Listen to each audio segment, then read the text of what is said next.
merupakan kain tradisional khas Gorontalo yang dibuat dari hasil kerajinan tangan. Di Gorontalo terdapat salah satu fashion store yang sangat dikenal oleh masyarakat Gorontalo, yakni Rumah Karawa. Rumah Karawa sendiri sudah berjalan selama 8 tahun.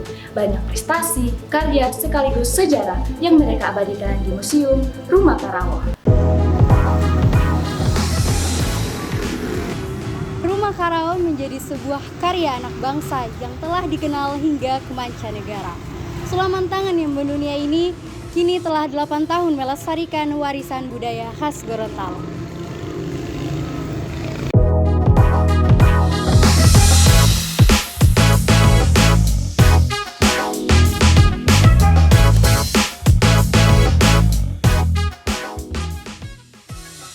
Karao adalah kain tradisional Gorontalo yang proses pembuatannya dari hasil kerajinan tangan atau biasa dikenal dengan menyulam. Sulaman tangan yang diaplikasikan langsung pada kain dengan membentuk berbagai pola yang menarik, walau sulit akan tetapi mampu menghasilkan kain Karao yang nampak elegan dan indah.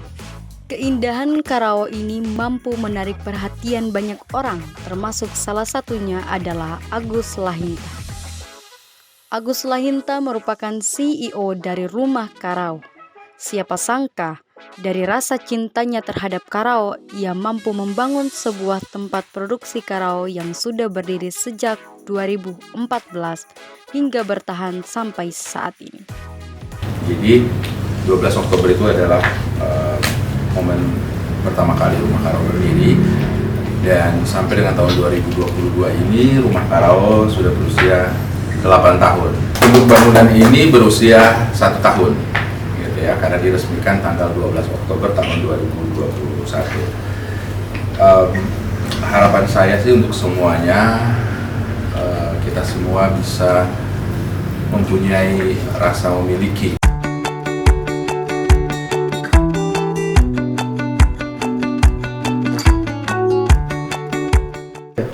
Sejauh ini banyak pencapaian prestasi dan juga sejarah yang diabadikan dalam Museum Karao. Penasaran? Yuk ikutin aku.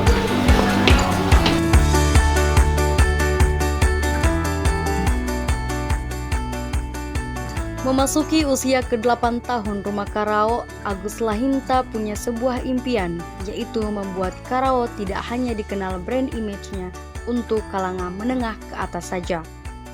Oleh karena itu, Agus Lahinta ingin merambah ke middle, yaitu dengan cara menggandeng para UMKM dalam memproduksi Karao untuk middle ke bawah, dengan tujuan agar Karao selalu bertumbuh dan berkembang. Memasuki usia 8 tahun itu saya punya impian lagi gitu. Impian saya itu sebenarnya saya ingin menghadirkan di Rumah Karao yang tadinya brand image-nya itu eksklusif menengah ke atas, saya juga pengen merambah yang di middle gitu ya. Tapi ketika saya berpikir ini harus saya garap langsung, tentunya ini akan wasting time, ambil waktu saya yang terbatas ini tadi. Sehingga saya punya impian, ide bagaimana nantinya saya bisa menggandeng teman-teman UMKM yang memproduksi Karao untuk middle ke bawah gitu, sehingga bagaimana itu bisa menjadi mitra saya. Nah, ketika mereka menjadi mitra saya, mereka sudah tidak berpikir bagaimana mereka menjual produk mereka gitu, karena Rumah Karao yang nantinya akan take over itu, kemudian kita koleksi sedikit produknya, dan akhirnya kita bisa rebranding dengan produk Rumah Karao, ex mitra Rumah Karao, sehingga ini akan menjadi satu produk yang juga eksklusif di kelasnya. Berdirinya Rumah Karao merupakan sebuah peluang yang paling besar yang dirasakan oleh sosok seorang Agus Lahinta. Menurutnya hal ini adalah impian dan juga tanggung jawabnya kepada Karao itu sendiri, karena telah membesarkan namanya. Dengan adanya bangunan ini saya merasa bahwa ini adalah satu pencapaian yang besar, karena saya bisa menghadirkan satu konsep orang berbelanja Karao, tapi mereka mendapatkan eksklusivitas. Suatu konsep orang datang ke tempat Karao tapi mereka bisa mendapatkan pengetahuan. Satu konsep tentang Karao tapi mereka bisa juga belajar dan mengerti apa itu Karao dan apa itu sejarah Karao. Ini adalah satu pencapaian yang besar ya, di samping pengalaman-pengalaman bisa ke luar negeri, bisa mempromosikan Karao kepada orang-orang yang bukan Gorontalo. Saya pikir banyak, tapi ini adalah salah satunya. Rumah Karao tidak hanya menjadi tempat produksi dari Karao itu sendiri, akan tetapi terdapat sebuah mini museum yang memperkenalkan kita dengan berbagai macam jenis-jenis kain Karao, motif-motif Karao, serta ada sebuah cerita dari perjalanan rumah Karao. Semuanya tersimpan dalam mini museum ini.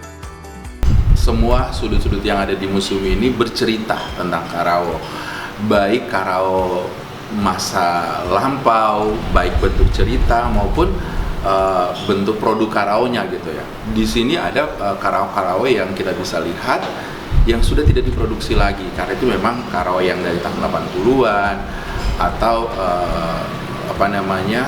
koleksi-koleksi saya di awal dari saya menyukai Karao gitu. Kemudian juga perjalanan.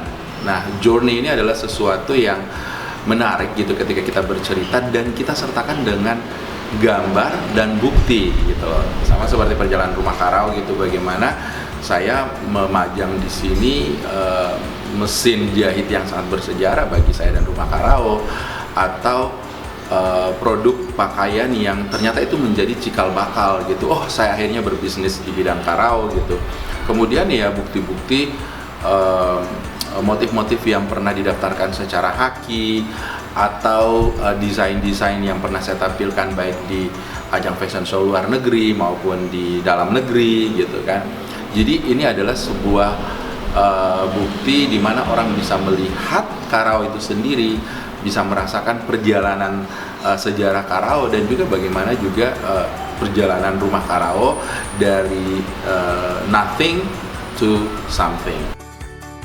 Kesuksesan dari seorang Agus Lahinta tidak lepas dari yang namanya kerja keras dan komitmen yang ditanamkan dalam dirinya.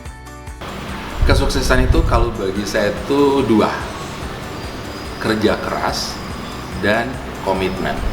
Rumah Karao bisa sampai dengan titik sekarang itu tidak lepas dari bagaimana saya bekerja keras dengan juga tim-tim yang bergabung di rumah Karao. Bagaimana saya ketika tim-tim saya come and go gitu, tapi saya tetap kerja keras gitu ya. Karena kita sebagai leader gitu ya, ketika tim-tim come and go dan kita menjadi lemah di situ, maka ya kita nggak bakalan meraih apa yang kita inginkan. Kemudian komitmen, saya yakin dan percaya bahwa rumah Karao bisa seperti sekarang karena komitmen saya di 8 tahun sebelumnya. Komitmen saya untuk membawa Karao ini mendunia, komitmen saya untuk bagaimana pengrajin-pengrajin atau orang-orang yang bekerja dengan saya sejahtera, komitmen saya bagaimana saya bisa memberikan orang yang cinta wastra Indonesia, khususnya kain Gorontalo, itu puas ketika mereka membeli produk saya. Bagaimana komitmennya? Komitmen mereka untuk mendapatkan lebih daripada sekedar yang mereka bayarkan. Maka komitmen ini yang saya pupuk, yang ditunjang dengan kerja keras saya yang tidak pernah mengeluh, maka itu akan menjadi kesuksesan.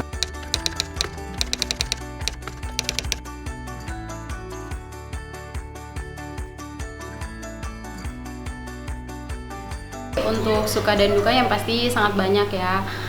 Tapi selama bekerja di sini, alhamdulillah saya merasa sangat puas dan juga sangat senang karena saya bisa berkenalan dengan orang-orang baru yang menyenangkan, lingkungan kerjanya juga menyenangkan, dan saya juga bisa berkenalan dan bersosialisasi dengan orang-orang baru yang dari kalangan-kalangan atas. Karena konsumen di rumah Karao itu kan kebanyakan dari kalangan-kalangan atas kan ya, dari pejabat-pejabat daerah, dan juga bahkan ada yang sampai dari kementerian gitu.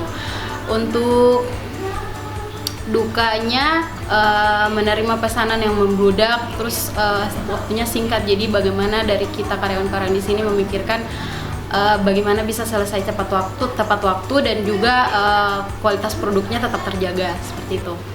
Jadi itulah feature news yang telah kami rangkum untuk Anda. Terima kasih telah menyaksikan dan sampai jumpa. Karao, Karao, bolio, bolio, lokulundalo.